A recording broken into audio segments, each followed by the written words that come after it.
मेरे पास डिस्प्ले हो गया। मैं इस लिस्ट को ड्रॉप डाउन करता हूं तो हमारे पास एक मैन्युफैक्चरर है। मैं इसे लेट से वेरीफाई कर लेता हूं। मैन्युफैक्चरर में जाके एक मैन्युफैक्चरर है, यहाँ से मैं एक और ऐड कर देता हूं, पीटर। सेव। ओके, मेरे पास दो मैन्युफैक्चरर्स ऐड हो गए। अब मैं रिकॉल्स में जाके मैन्युफैक्चरर में देखता हूं तो मेरे पास दो मैन्युफैक्चरर्स आ गए। ओके, इट मीन्स अभी तक हमारा ये बिल्कुल ठीक काम कर रहा है। यहाँ से हमारे पास स्टार्ट डेट और एंड डेट के भी कैलेंडर्स आ गए। ओके, अब नेक्स्ट हमने क्या करना है, हमने यहाँ से प्रोडक्ट्स डिस्प्ले करवानी है। तो मैं प्रोडक्ट्स के ड्रॉप डाउन में आ जाता हूँ, बाकी सबको यहाँ से क्लोज कर देता हूँ। अब मेरे पास ये प्रोडक्ट ड्रॉप डाउन, इस प्रोडक्ट ड्रॉप डाउन के अंदर हमने सिर्फ इसका बेसिक सिनेरियो या रिक्वायरमेंट अंडरस्टैंड करनी होती है, फ्लो हमें समझ ऑटोमेटिकली आ जाता है। अब रिक्वायरमेंट्स क्या है यहाँ पे कि जैसे यूज़र इस मैन्युफैक्चरर को सिलेक्ट करेगा, हम इसकी आईडी गेट करेंगे और डेटाबेस में प्रोडक्ट्स के टेबल में जोन जोन से मैन्युफैक्चरर की जितनी भी प्रोडक्ट्स होंगी वो प्रोडक्ट्स यहाँ से गेट करके लोड करवा लेंगे।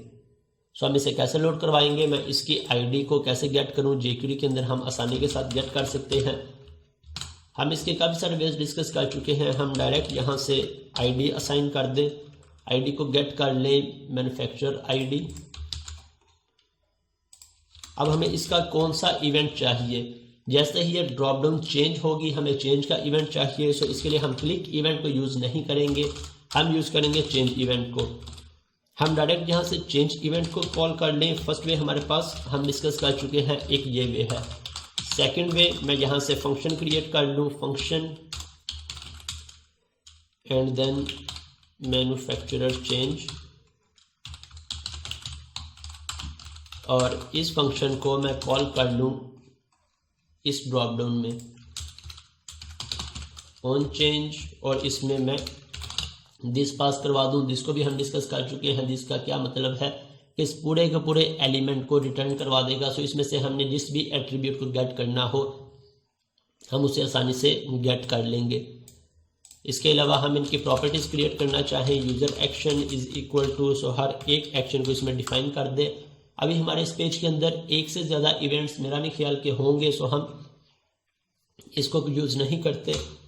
इसे यूज़ करना चाहें, हमें जो सा आसान लग रहा हो हम उस एक्शन को यूज़ कर लेंगे। सो अभी के लिए मुझे सबसे आसान ये वे लग रहा है, सो मैं इसी को यूज़ कर लेता हूँ। लेकिन हमें पता हर एक वे का, हर एक रास्ते का होना चाहिए, क्योंकि सम टाइम ऐसी रिक्वायरमेंट होती है कि ये वे हमारा वर्क नहीं कर रहा होता, तो हम सेकंड वे को प्रेफर कर लेते हैं। इसके बाद यहाँ से मुझे आईडी चाहिए, सो मैं इसकी आईडी कैसे गेट कर सकता हूँ, दिस डॉट आईडी या दिस डॉट एट्रीब्यूट, या फिर यहाँ से हम पहले चेक कर लें इसमें कि मेरे पास दिस में क्या लोड हो रहा है। अगर दिस में आईडी आ रही है हम आईडी, लेकिन आईडी मेरे पास कैसे आएगी इसकी,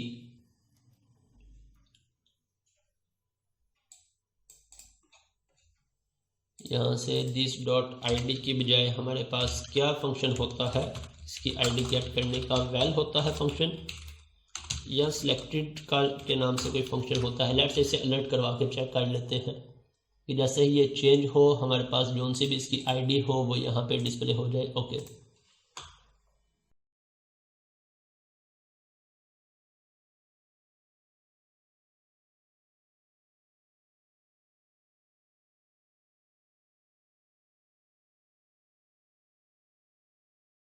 यहाँ से मैं मार्क को सिलेक्ट करता हूँ, मेरे पास अलर्ट ओके डिस्प्ले हो गया 1। इसके साथ अगर मैं पीटर को चेक करता हूँ, पीटर 2, इट मीन्स हमारे पास आईडी गेट हो गई। अब हम इस पे एजेक्स रिक्वेस्ट आसानी से अप्लाई कर सकते हैं। मैं लगा लेता हूँ ID if condition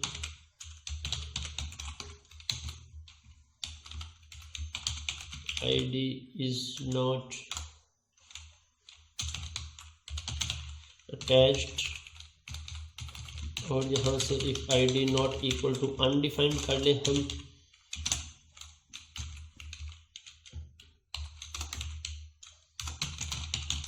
$.ajax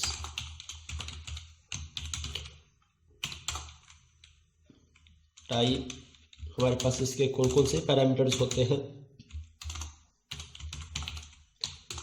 type URL then data then success और फिर एरर।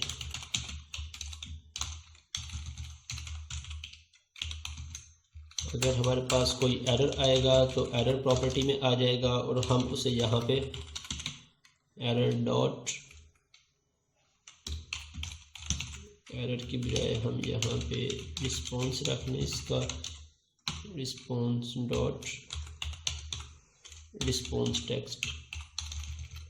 और जब यहाँ पे रिस्पॉन्स आएगा तो इस रिस्पॉन्स का हम क्या करेंगे, हम फिल वक्त के लिए इसे कंसोल में लॉक करवा लें या अलर्ट में डिस्प्ले करवा के चेक कर लें कि हमारे पास क्या रिस्पॉन्स आ रहा है।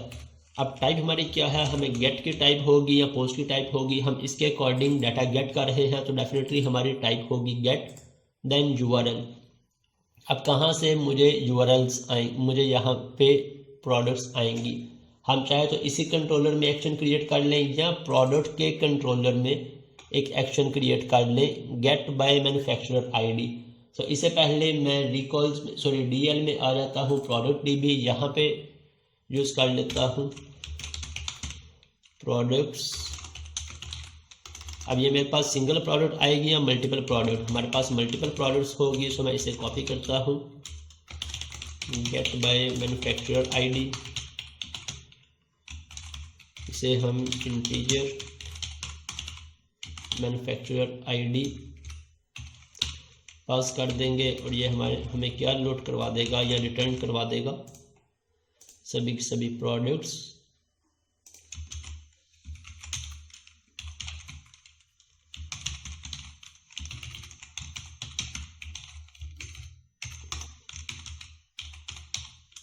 इन्यूमरेबल प्रोडक्ट्स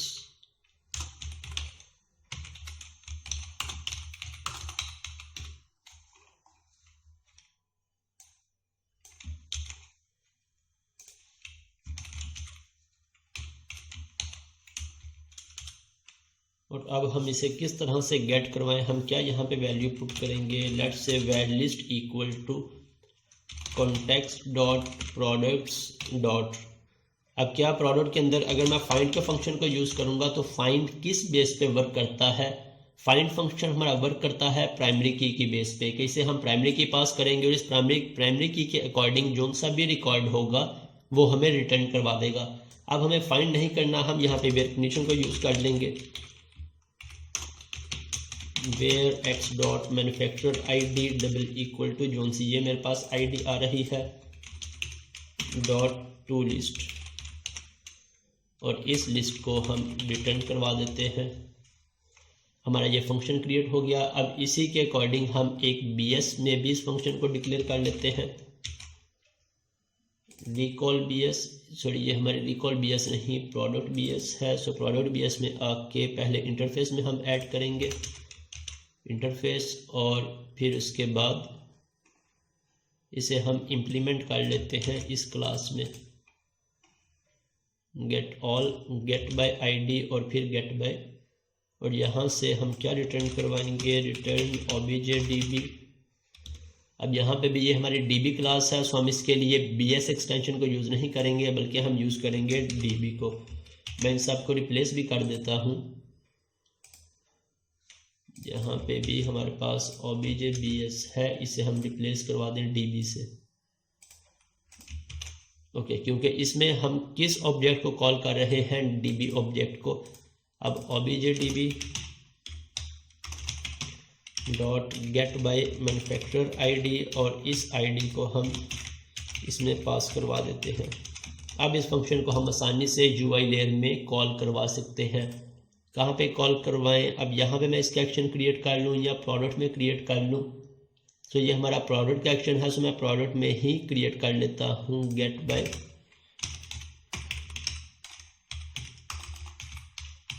अगर आपको इसमें किसी भी पॉइंट पे कंफ्यूजन लग रही हो तो आप कमेंट करके पूछ सकते हैं।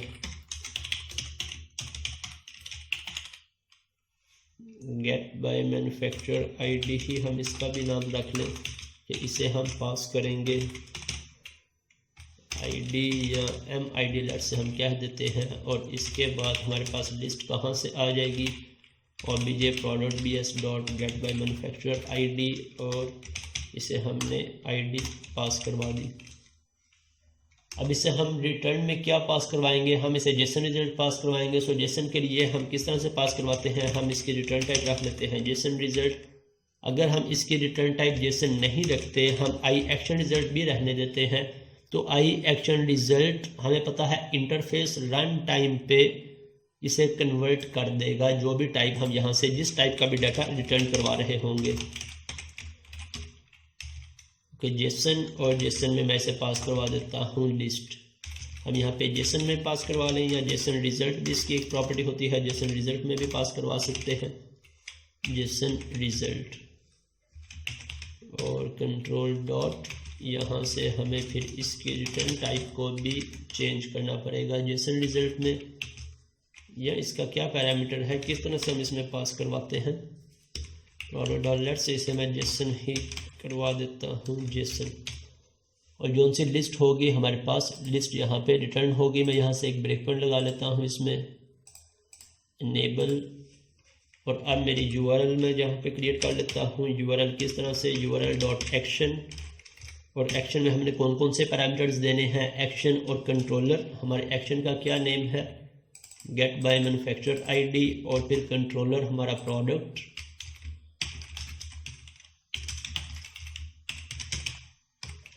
हमारी यूआरएल, देन यहाँ से हम डाटा पास करवा देंगे। अब डाटा जो सा भी पैरामीटर पास करवाएंगे, नेम बिल्कुल सेम होना चाहिए जो यहाँ पे एक्सेप्ट हो रहा है या रिसीव हो रहा है।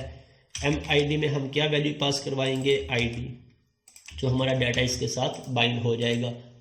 अब जैसे ये चेंज होगा, मेरा ये एक्शन हिट होगा, एक्शन हिट होगा, मेरे पास ID आ गई, ID के अकॉर्डिंग मेरे पास लिस्ट आ गई, और फिर उस लिस्ट को हम कंसोल में राइट करवा रहे हैं।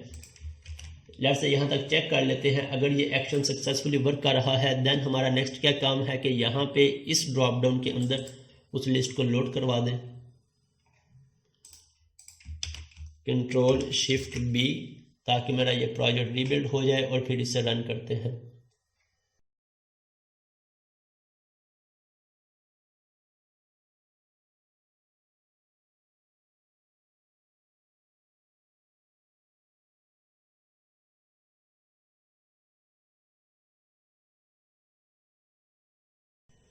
ओके, रिकॉल्स, अभी मेरे पास प्रोडक्ट्स में कुछ भी लोड नहीं है। मैं रिकॉल्स में, मैंने इस पर ब्रेक पॉइंट लगाया हुआ है प्रोडक्ट और रिकॉल्स में। ओके, सो मैं यहाँ से मैन्युफैक्चरर आईडी चेंज करता हूँ मार्क।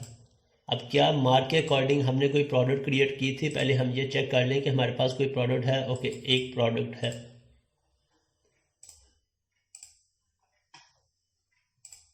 मार्क, मेरा ब्रेक पॉइंट हिट हो गया, मेरे पास इसकी आईडी आ गई 1। अब यहाँ से मैं F5 प्रेस कर देता हूँ।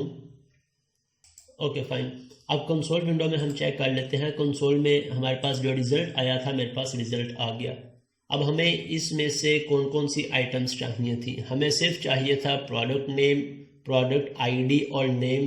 प्राइस हमें नहीं चाहिए, मैन्युफैक्चरर आईडी नहीं चाहिए, ये डिटेल्स नहीं चाहिए। सो हम किस तरह से इसे एक्सक्लेट यहाँ से कर सकते हैं, हमारे पास काफ़ी सारे वेज हैं। हम बेस्ट वेज में क्या चूज़ कर सकते हैं कि जहाँ से मैं इसे लोड करवा के ला रहा हूँ, प्रोडक्ट DB मैन्युफैक्चरर्स, यहाँ से। अब यहाँ से मुझे इस प्रोडक्ट में से कौन कौन से रिकॉर्ड्स चाहिए, मैं सिर्फ उन्हीं रिकॉर्ड्स को लोड करवा सकता हूँ। किस तरह से, डॉट सेलेक्ट लगा के, डॉट सेलेक्ट और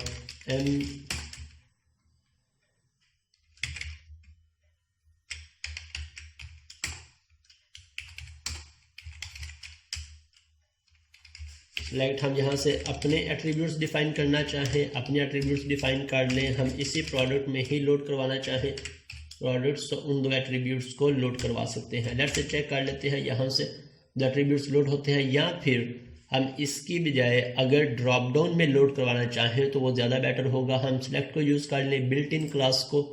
तो यहाँ से जो सा रिकॉर्ड मेरे पास आएगा हम उसमें लोड करवा देंगे। किस तरह से, मैं इसका क्या नाम लिखूँ, मैं इसका नेम रख देता हूँ सेलेक्ट लिस्ट, कंट्रोल डॉट, यहाँ से हम लोड करवा लें, या फिर फ्रंट पे जाके इसे लोड करवा दें। आई होप सो कि फ्रंट पे लोड करवा लेते हैं, ताकि इन फ्यूचर अगर हमें इन सभी प्रॉपर्टीज़ की ज़रूरत हो तो सभी प्रॉपर्टीज़ को ही हम यूज़ कर सकें। मैं आ जाता हूँ इस कंट्रोलर में। अब यहाँ से आके हम select list,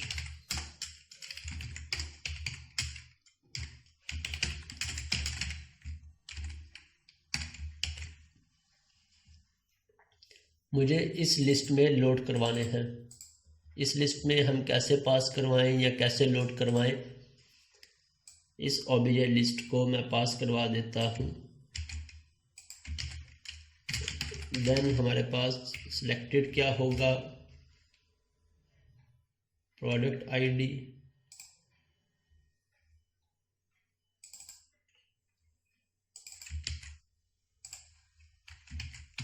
and then name.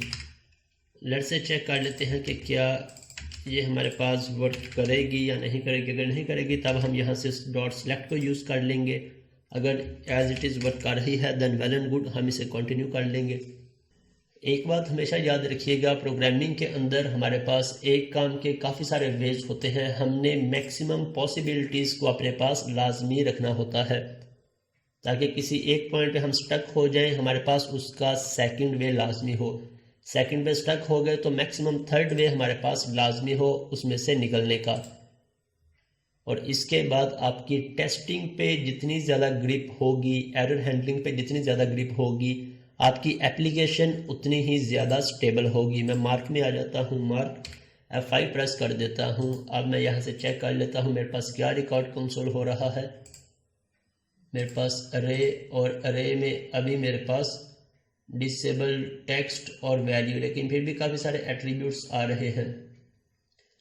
सो इनमें से हमें ये सारे एट्रीब्यूट्स नहीं चाहिए। सो इस वे के थ्रू हम लोड नहीं करवाते, हम इसे सिलेक्ट को यूज़ कर लेते हैं। डॉट सिलेक्ट,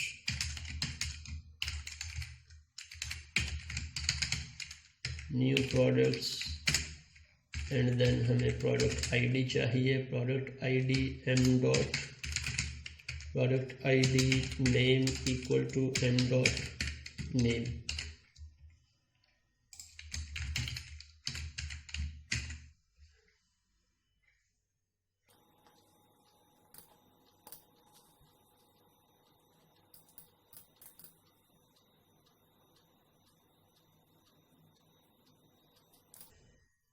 रिकॉल्स, अब इसे चेक कर लेते हैं।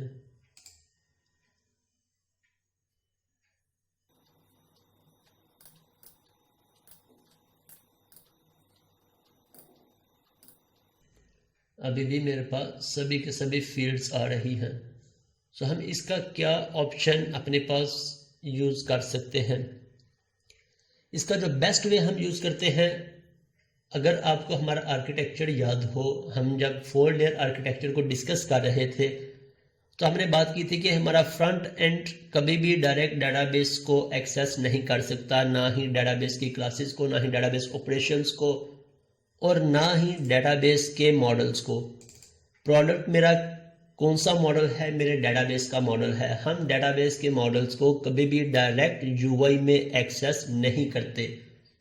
क्यों? क्योंकि सिक्योरिटी कंसर्न्स की वजह से हम अवॉइड करते हैं कि डेटाबेस से रिलेटेड जितने भी कॉन्सेप्ट्स हैं वो हमारे हाइड रहे। वहाँ पे हमने काफ़ी सारे सिक्योरिटी चेक्स लगाए हों, यूआई से डेटाबेस का कोई भी रिसोर्स गेट ना कर सके एंड यूज़र। तो इसका अल्टरनेट वे क्या है? बेस्ट वे हम व्यू मॉडल्स को यूज़ करते हैं।